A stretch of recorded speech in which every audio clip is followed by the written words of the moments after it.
I'm Connor Old, and welcome back to another episode of Old's Oscar Countdown. And this week we're going to be looking at the Best Supporting Actor category, a category that I feel very confident in my nominations, but I'm not exactly sure who's going to win because we're so early on in the season. But if you're new to the series, what I do every single week is I look at an Oscars category and I break it down. I give my predictions, I give my thoughts, and really an in-depth explanation as to why people will get nominated versus some other people, the campaigning, the politics, the money, everything about it. But with this new season of the Oscar Countdown, I do want to add a little bit more. I've added things like timestamps in the comments down below if you want to see which actors you want to hear me talk about or different movies. And I also want to expand the show a little bit. So at the beginning of every show, I talk about movies that are rising and falling to keep you updated on the everyday Oscar award sort of campaign and what movies are rising and falling in my estimation. And then I also sort of try to do a general topic. This week we're going to be looking at this sort of Oscar history of does the box office historically help a movie, and will it help this year? Does it matter? Does it help the Oscars? Does it help the movie? What does it really help? Who does it really help at the end of the day? But like I said, this is not just an Oscar show. Throughout the upcoming weeks, we are going to be giving some Golden Globe predictions before those nominations come out. Some predictions as to what that ceremony is going to be like. Of course, I'm going to keep you updated on all of the other industry awards, SAGs, DGA, PGA, things like that are going to impact the Oscars race. And before I always mention them, but now I definitely want to give sort of a good section to them within the show, making it longer, making it just more entertaining, more information-packed based, so you can make your own decisions come Oscar night. But just jumping into movies that are rising, I'm going to start off with Dolemite Is My Name. I think this is a movie that when it came out on Netflix, I saw. Maybe that's why I'm a little bit more positive on it now. Once you see the movie, it's always helpful to really understand and see what it's like. And it's very entertaining. It's lots of fun. I think people who are seeing it are really loving the movie.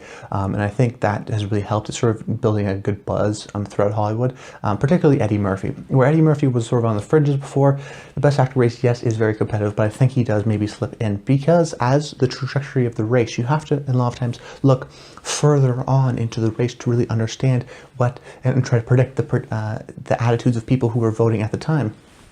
I'll give you an example.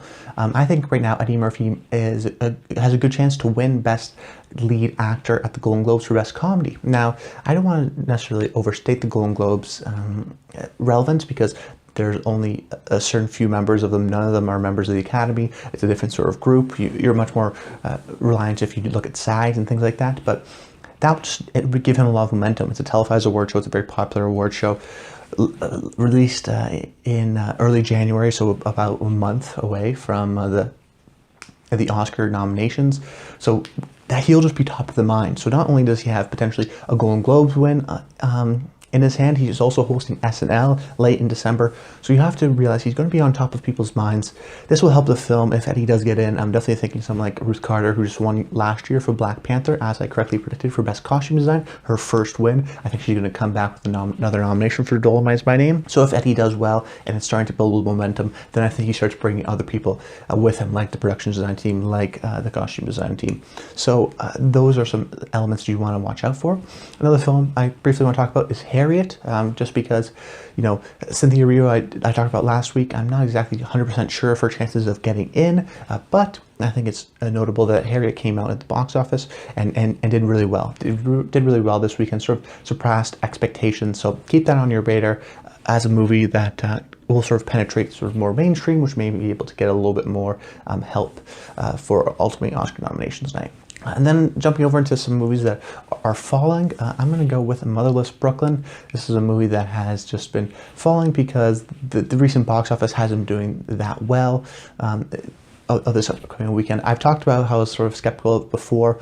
The critics are a little bit mixed. Audiences seem to enjoy it, but maybe not enough for it to really get a lot of nominations. It's hard to see someone like Edward Norton getting in for Best Lead Actor. Even director, because the film just as a whole is not really that passionately defended, and it didn't really blow up the box office. So hard to say for Motherless Brooklyn will get really any nominations except for one or two. And then another one, which is The King. This is was maybe in the Oscar conversation, not so anymore. It was released on Netflix this past Friday, and when I opened up Netflix expecting it to be sort of advertised to me, like Dolemite Is My Name, sort of the big open, popular on Netflix, you see it all over the place. It wasn't even there. So, movie that I think I would be interested in based on my Netflix algorithm didn't even show up to me. So if it's not showing up to me, it may not show up to Oscar voters. And I think, people are already sort of switching their Timothée Chalamet support to something like Little Women, which I think does have strong Oscar chances. So that's another Netflix film that we maybe don't have to worry about this year, but they're coming out strong this year. They have a lot of great films, so almost one film not doing super well will help their chances in the end, because you can focus efforts on other films. So just before we jump into the Best Supporting Actor predictions, I do want to sort of talk about this idea of, does box office help the Oscars? Does it help a movie help it get nominations? Does it help the Oscars, the Academy, the award show, in terms of people tuning in?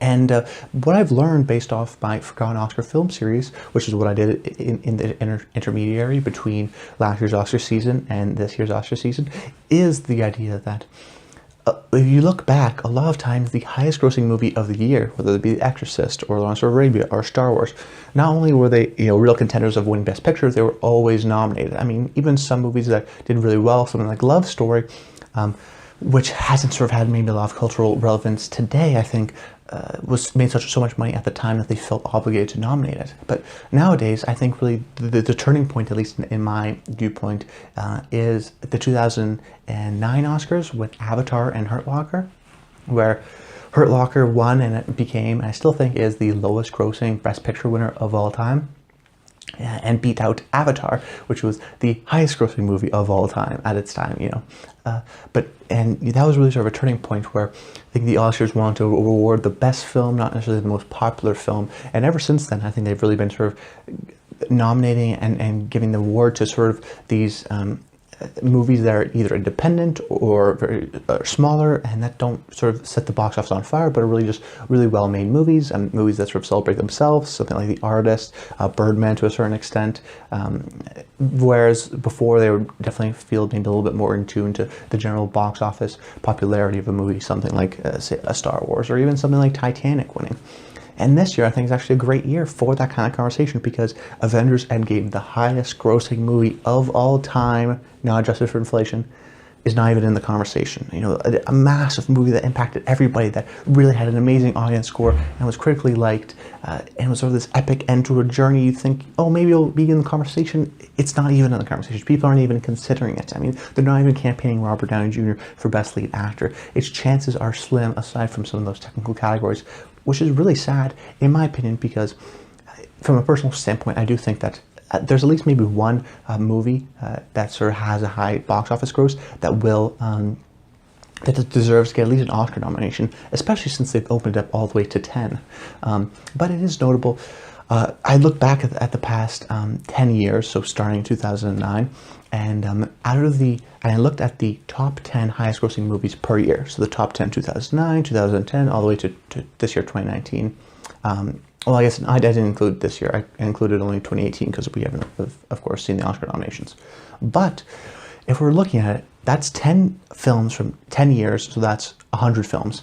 And only 7 films in that sort of 100 film gap that made a lot of money were nominated for the Oscars. I mean, there were certain years, I believe something like 2016, where none of the top 10 highest grossing movies of the year were nominated for Best Picture. Not even the top 10. You have to go to sort of the top 25 until you actually finally get something.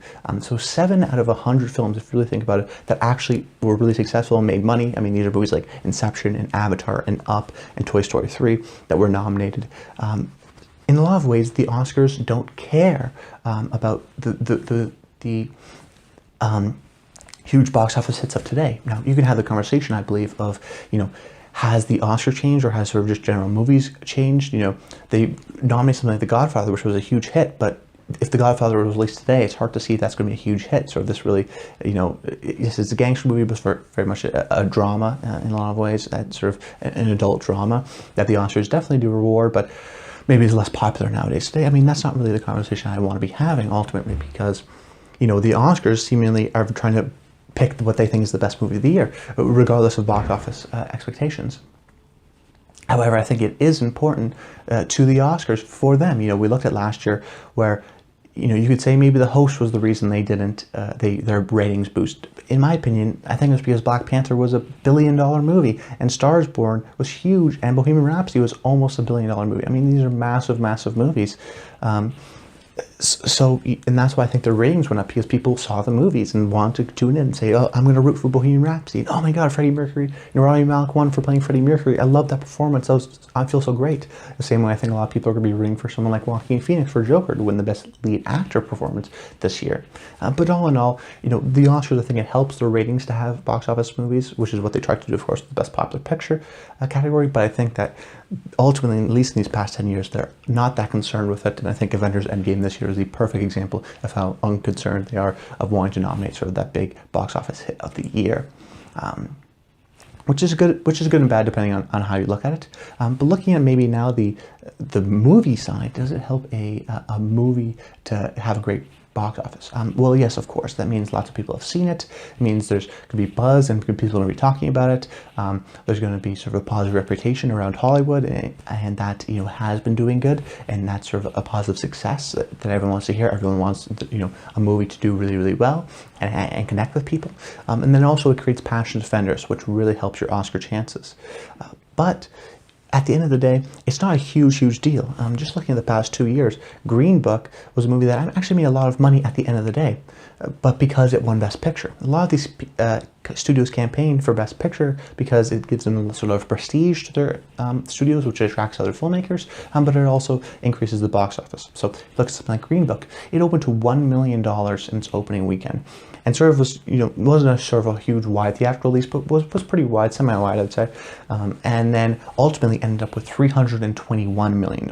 So from a $1 million opening weekend to $321 million, because they sort of re-released it for once it won Best Picture and won just got a bunch of money at the box office and really did very well. Similar thing happened in The Shape of Water, where The Shape of Water opened more limited and sort of build, but wasn't going to be sort of a $100 million movie, and then it wins Best Picture and gets, I think, 171. So the box office does help your chances overall, but those movies didn't make a lot of money and they ended up winning Best Picture. I've used the example of Hurt Locker before. Ultimately, I think it matters the quality of the film and the certain sort of positioning and campaigning and the politics and all these other factors that you want to that come into play. But also, it helps have a really successful movie, but really it helps the Oscars in terms of ratings more than it is. And I don't think the Academy is necessarily even that concerned about, you could say, ratings, or they're just concerned about their award show and their reputation. They're not even concerned. It was really the networks that are concerned about ratings and keeping it popular and selling ad space and things like that. But now let's jump over into my predictions for Best Supporting Actor. My first off going to be Brad Pitt for Once Upon a Time in Hollywood. Me an actor? No, I'm a stuntman. Look at me! So you still direct, huh? Still here. You can do anything you want to him. So I believe in Brad right now because everything checks out. Not only is he in a popular movie, being Once Upon a Time in Hollywood, that has strong Best Picture chances, he also has a large role within the film. This seems like just a smash hit for a win. But I think it's also notable that not only does this help Brad's chances of getting in, I think this actually, if Brad wins this category, helps Once Upon a Time in Hollywood's chances to win. Now, time after time, we always see that the acting support is really, really crucial for a Best Picture win.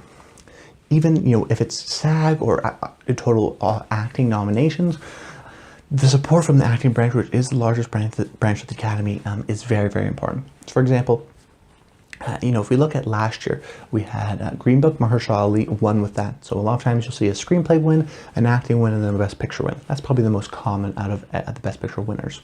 And then you look a year before that, The Shape of Water wasn't even nominated for SAG, so maybe it doesn't have a lot of acting support. Well, it did, because it had Michael Shannon, Octavia Spencer, and Sally Hopkins, none of which won, but had 3 nominations, and then eventually won Best Picture. So even though it didn't get the SAG nomination, didn't get any acting wins, still had a lot of that support. And then if you keep on going back further and further, Moonlight had Mahershala Ali, so had an acting winner. You refer to that Spotlight, maybe could be the exception, but it won SAG and it had 2 nominations for Mark Ruffalo and Rachel McAdams. And I thought Mark Ruffalo was even a contender to win that category.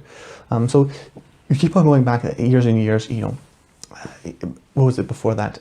Birdman, of course, had I believe won SAG, and then also had, you know, Edward Norton, Emma Stone, and Michael Keaton. Year before that, of course, was 12 Years a Slave, which had Lupita winning, and then the year before that was Argo, which didn't have any acting nominations, but won SAG. So there are the things that you have to have that support from the acting branch. And I think if Brad Pitt wins this, gets that win, then they have the support from the acting branch. Maybe Margot Robbie gets in, maybe Leo also gets in as well. That could be a lot of support for the film, and then ultimately give it the win.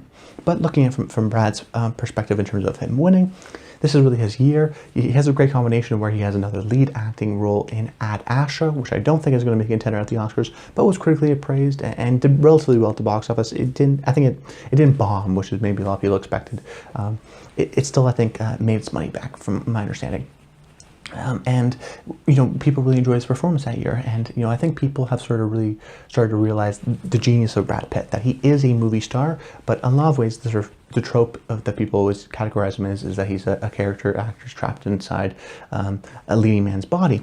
But he's different than something like Will Smith or Tom Cruise, where it felt like when they tried to get Oscars, they actively tried to get Oscars, and they're trying to do movies that weren't necessarily in their ballpark, and then didn't get them, and then they returned back to action movies. And there was almost a split, where Brad Pitt started off in maybe that kind of role, but ever since, I'd say probably the last, you know, 12, 15 years, he's really been doing interesting things. You know, every year he's in sort of some interesting movie, and he's not in these sort of big action movies as often. He's always trying to work with great directors, whether it's the Coen brothers in Burning After Reading, or Andrew Dominik in Assassination of Jesse James by the Cowboy Robert Ford, or even David Michôd last year with War Machine. He's always trying to look at interesting directors and work with them and develop interesting performances. But despite that, this is still ultimately the great movie star performance, and he's in the movie a lot, which really helps. It's really a two-hander, but he's performing as Best Supporting Actor. That's always helps, that he has, you know, a lot of screen time. He has scenes that's just him on the movie. I mean, there's a lot of these scenarios, and I think Brad Pitt, he's a movie star that's never won before. He has respect. He still feels like a veteran. He doesn't feel like he's sort of entering in the Hollywood circle, coming from a big star. He does still sort of have this sort of relatable aspect to him. So I think Brad Pitt will get the Best Supporting Actor for Once Upon a Time in Hollywood. But my next pick is going to be Tom Hanks for A Beautiful Day in the Neighborhood, and I'm not even sure about this prediction. That's how sort of crazy this category has been. Ultimately, I do feel pretty confident in mine, but I'm still not like really confident in my, sometimes categories I'm confident in my top 3, and then the next 2 I'm sort of in and out of. Now, I feel confident in my top 5, but I could still see a scenario where, you know, my 2 doesn't get in, even though it's my number 2, because all of the sort of 2 to 5 are really sort of can be switched. Their order doesn't really necessarily matter. But what does help Tom Hanks is that he's playing Mr. Rogers. Tom Hanks seen as one of the nicest people in Hollywood, portraying one of the nicest people maybe of all time. It's also important that Mr. Rogers' show was really influential in the 60s and the 70s. And a lot of the Oscar voters, even the older Oscar voters, were, you know, children during that period and really grew up with Mr. Rogers and have sort of a fondness for him. So he's an historical figure, yes, but he's definitely a more recent historical figure, which has helped people like even Winston Churchill or Freddie Mercury, those people who are top of the mind, have sort of top of the mind awareness, and they're not playing, you know, Genghis Khan, or for example, someone that people don't have any connection to aside from history books. People have a direct connection and an real emotional connection to Mr. Rogers. So if Tom Hanks, which seems he does a good job in it, will really help him. It's also crucial that, you know, it's a Mr. Rogers biopic, kind of. You know, it's about a journalist covering him and developing a relationship with him. But Tom Hanks is on the poster. He's very much positioned as a lead actor, but yet he's campaigning for Best Supporting Actor. So I think it is important to really understand how that's going to help him, because his face is on the poster, yet he's campaigning for Best Supporting Actor. It's really his movie. If people like the movie, which people seem to do, I think he's going to get in for Best Supporting Actor. And Marielle Heller recently got nominations for Richard E. Grant and Melissa McCarthy for her movie Can You Ever Forgive Me? So then that helps, but I think the 2 things you want to note is that Tom Hanks has been historically recently actually pretty bad at the Oscars. You know, in 2017 he had The Post, which everyone thought would be a slam hit nomination. He didn't get that. Even a couple years before that, he had Bridge of Spies, which that movie got a bunch of nominations except for him. He even won with Mark Rylance. Sully in 2016 he didn't get. Captain Phillips, he didn't get any nominations. The same year he also had Saving Mr. Banks. He didn't get nominated for that.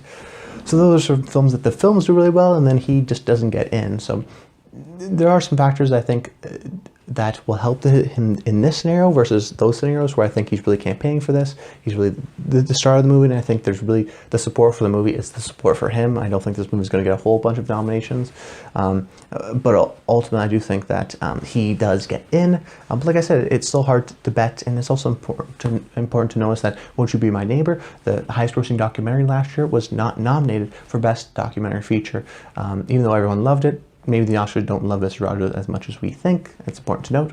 And then my third pick is Al Pacino for The Irishman. And there's a lot of scenarios where this can go out to a multitude of ways. Either he could win, I can see that happening very easily, or he doesn't get nominated, which I can also see very happening easily. So the scenarios are being Al Pacino is the only nomination in Best Supporting Actor for The Irishman. In that case, I think if the Irishman support is strong, people will want to reward Al Pacino, who has won an Oscar but has been nominated in 20 plus years, give another Oscar to one of the greatest actors of all time. He hasn't been this good in a long time. It's a 3.5 hour long movie, and even though Robert De Niro was campaigning as lead, he's still in the movie a lot because it's 3.5 hours, and has a significant role playing, of course, a historical figure being Jimmy Hoffa. So that always helps, even though it's not really, I would say, a transformation. He looks like Al Pacino in a lot of ways. So that sort of depends on the strength of The Irishman. But there's another scenario where Joe Pesci also gets nominated, which is what I'm currently predicting right now, where I think the support sort of splits between the two, because a lot of people will walk out of the movie just based on sort of reactions, that Joe Pesci is amazing in it. He hasn't been in a movie in a long time and sort of steals the show in a lot of ways. So when people will either sort of split their vote between supporting Al or supporting Joe, and then none of them win. There's also the scenario that people love Joe Pesci, people love Al Pacino, and then none of them get nominated because they split the vote before you even get nominations time. Now, it is important to note that, a couple of years ago I talked about the likelihood of Sam Rockwell and Woody Harrelson getting nominated, and actually the chances were slim, even though I predicted it ultimately because of how the actual nominations sort of played out. It was slim because I think it was sort of 1990. I believe, with Bugsby, was the last time two actors from the same movie were nominated in the same category, and that included actresses and actors. And then not until 2017 it happened, and then again it happened in 2018 last year with Emma Stone and Rachel Weisz. So then you're sort of questioning, okay, so maybe this is a trend, maybe it's starting to happen. So maybe that's why I sort of believe it, that I think the supporting actor category is kind of weak in terms of the potential nominees. There's chances for them to come in, but I think those are sort of struggling, and I think The Irishman is going to be so strong that I will get those sort of two nominees. Three Billboards was a strong movie, similar to The Favorite, so I think these strong movies can get these potential to get multiple nominations from the same movie in the same category. So I think ultimately, right now, they both get in, but neither of them win. And then another pick I want to talk about is Anthony Hopkins for The Two Popes. I think a lot of sort of Oscar pundits are sort of underestimating The Two Popes. I do think that this will be a strong film and sort of fits a certain category. It's very charming. People have seen it, really like it, and I think Anthony Hopkins, of the two, they have, from what I understand, a relatively similar running time and screen time. But Anthony Hopkins being in supporting helps him. You'll see the trend. If you're a supporting actor and you get a lot of lead time, almost as much as your co-lead or the lead of the movie, that really helps you because you see a lot, and it's a substantive role. It's not something that just shows up and does something. But even so, Anthony Hopkins won for showing up and doing something for Hannibal Lecter in Silence of the Lambs. So he's someone who's won before, someone who they like.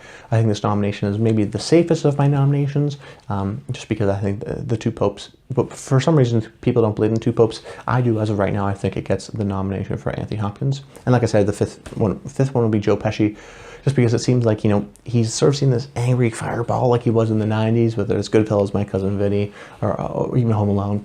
Now it seems like he's much more of a quiet performance, a different performance. We haven't seen him in a while. This may be the last performance he's ever going to give. If people want to give Joe Pesci another Oscar, they can do it here, but I think the strength is really of him getting in for a nomination, and I believe in the strength of The Irishman to get those two nominations as a serious Best Picture contender. But going into some of my contenders, I think Jamie Foxx for Just Mercy is a bit of a dark horse.